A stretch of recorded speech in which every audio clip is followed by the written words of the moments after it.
بہت پرانے وقت کی بات ہے۔ ایک سلطنت تھی جہاں بادشاہ رہتا تھا۔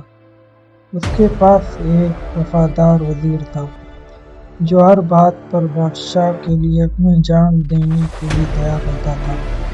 لیکن پڑوسی بیرا کا بادشاہ نے اس پر اچانک حملہ کرنا شروع کر دیا۔ اس نے کہا، اگر آپ اپنا وزیر مجھے نہیں دو گے تو میں آپ کی ساری سلطنت کو تباہ کر دوں گا۔ بن بتائے بادشاہ کی وزیر نے اپنی جان دینے کے لیے اپنی جان پیش کر دی۔ بادشاہ کو جب پتہ چلا کہ میرے وزیر تو جان دینے کے لیے تیار ہے تو اس نے سوچنے پر مجبور ہو گیا۔ جب جنگ ختم ہوا تو بادشاہ نے اپنے وزیر کو بہت بڑے انعام سے نوازا تھا۔